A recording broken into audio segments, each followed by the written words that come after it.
Hello, hello, hello, everyone. It's another week. I am Leasia from Life Changing Mission. This is week 3 for our LCM Read book review. And we are reviewing this book called 13 Things That Mentally Strong People Don't Do.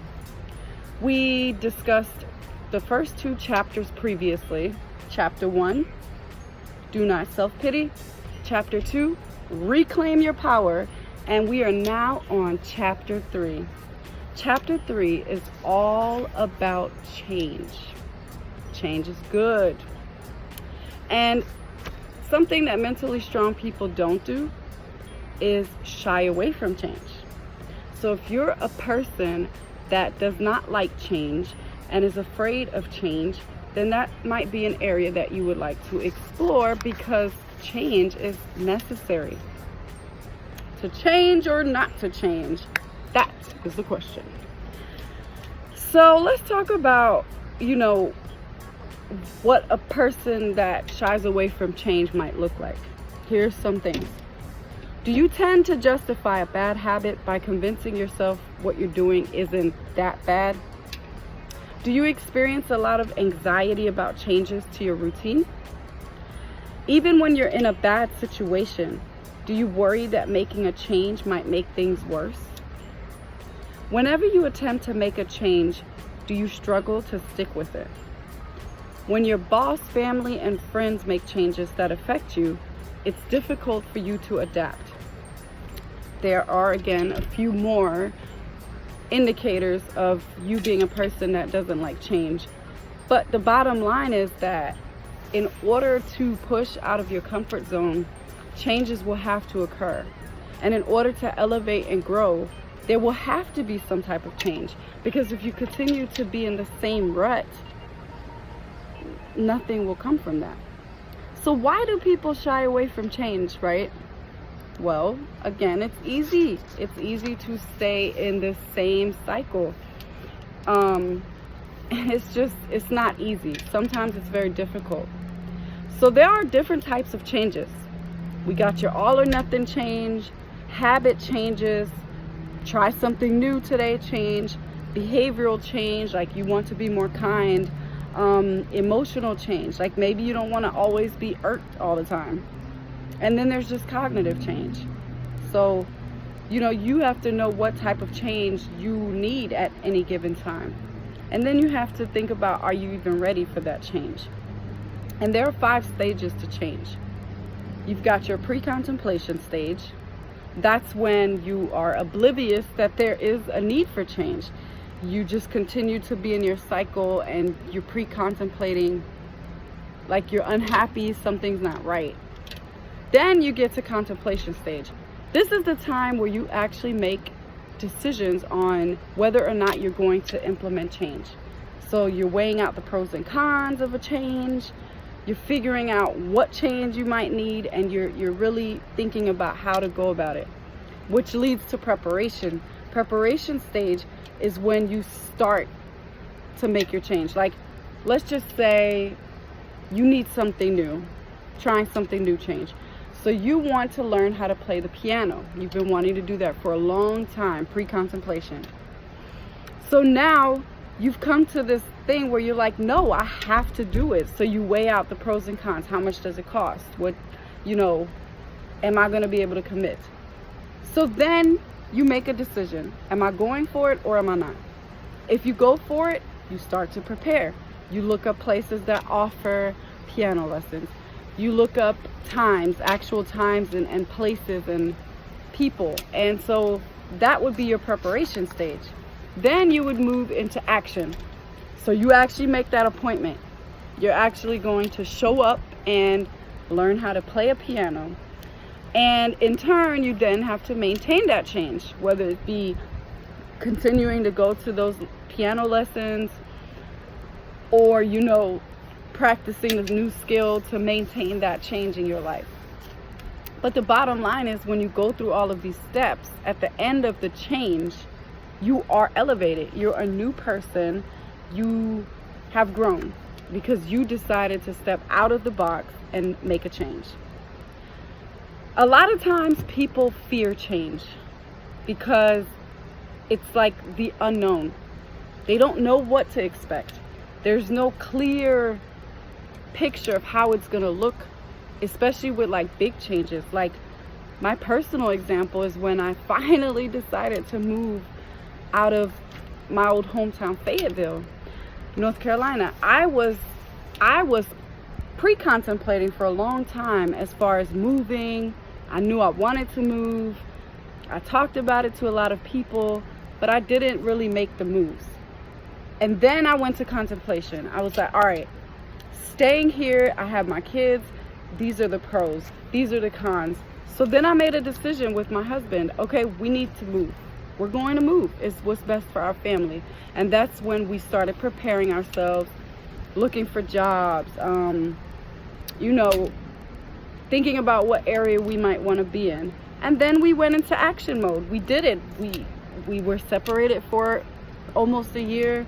We put in the sacrifice to move out of our town of Fayetteville, and we then did it. We did it, and here we are maintaining our change. Was I scared? Definitely. I don't know that many people here in Charlotte, and yes, it's not too far, but I was just simply scared of pushing away from my normal support system and just stepping out on a limb and going to another place and just experiencing new things that I don't know the people. I don't know if I'm gonna like the new job. I don't know if I'm gonna like the home I'm gonna be in. So there were just a lot of doubt and a lot of fear, in a sense, that creeped in. And but you have to get through those stages in order for the change to be effective.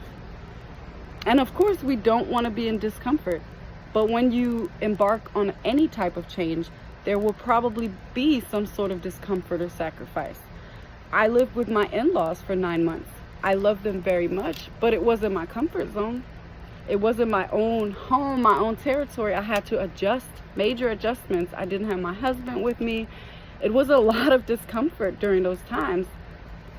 And so a lot of people avoid that, and in turn, they aren't able to make those necessary changes to get where they need to be. Sometimes you're worried about grief. You think about how you may not have the same friends anymore or the connections you had before.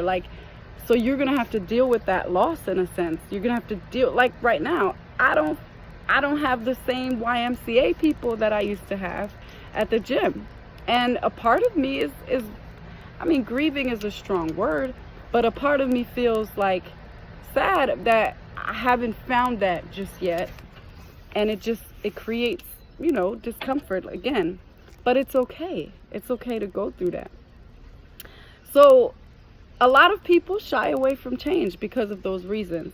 But here's what happens when you decide to not embark on these journeys and decide to push out of your comfort zone. You become complacent.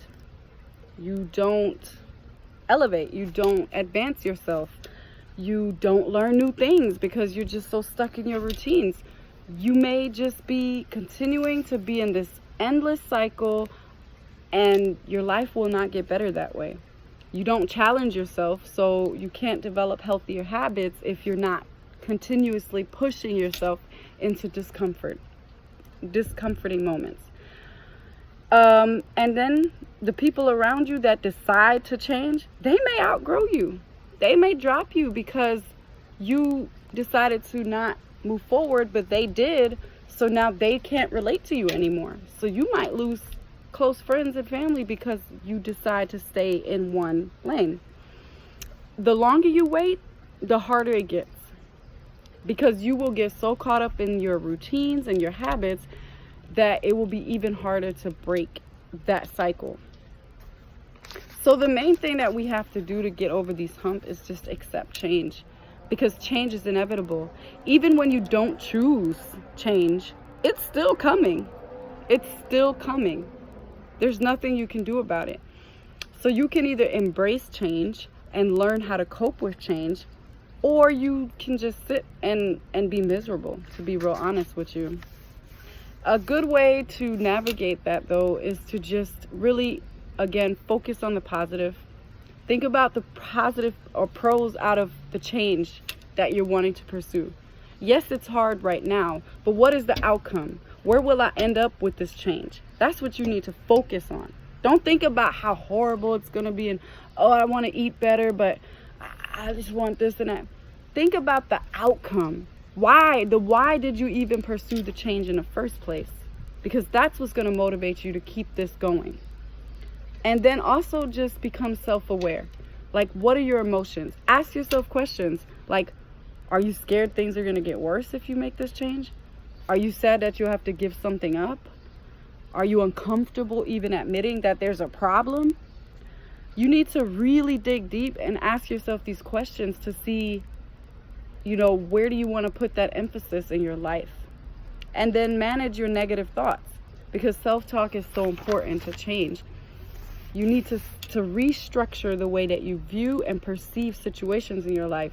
If you walk around saying, oh, this is never going to work, I can't handle this, oh, it's going to be too hard. If you're walking around thinking like that, guess what? Self-fulfilling prophecy again, it'll come true. So you really need to think about how you're thinking, because your thoughts are so imperative to change. And you really need to think about how you're framing your life in front of you. And then when you prepare for change, things get so much easier. You create goals, you write things down, you target one little behavior at a time to make sure that you can be successful, and that'll give you momentum to keep the ball rolling of change. Get somebody that's going to hold you accountable. Do those types of things. Why do you think we have LCM Run and LCM Gratitude and now LCM Read? These things that I am implementing are designed to hold people accountable, to one, provide knowledge, but to also, show other people that are committed to this change, right? Like, once you commit, it's good to put yourself around people that are also committed, because it'll be more likely for you to follow through when you see other people having the courage and the strength to do it. And it's like we're all helping each other along. That's why LCM Run is so dear to my heart, because that was the whole goal, to inspire and motivate others. So please, if not LCM Run, there will be many more challenges to come. Trust me, we're working on it. Life Changing Mission is on a serious mission to get things out there. But yeah, that's just how you have to look at it. You have to put yourself in the right position to maintain this change and monitor yourself to make sure it's going to be successful. Behave like the person that you want to become. Walk around like you already done it. You already did it. You already were successful in your change. And guess what? Somehow it just happens. It just happens. Embrace change. It'll make you stronger. Definitely look for the traps. Know yourself first so that you know how to prepare for those shortcomings of yours. What's helpful to developing a ability to go about change? Evaluate your readiness. Set realistic timelines. Balance your emotions and rational thoughts. Be willing to participate in your, facing your obstacles. Recruit the help you need. Review the potential pros and cons of making that change, or the pros and cons of staying the same. Maybe it's not worth it for you, but you have to figure that out. Focus on one small thing at a time, like I said earlier. One thing at a time. Even if it's just putting your shoes on to go walking. You may never walk that day, but you put those shoes on. That's still change from yesterday. Know that. I can help you develop these things if you'd like. Just, hit me up and we can talk about your goals and how you can really implement these things to create the changes that you really desire. Commit to behaving like the person that you want to become. Commit to it. It's a commitment. I can't help you get there. I can provide tools, I can give guidance, I can provide structure, but I cannot help you do it.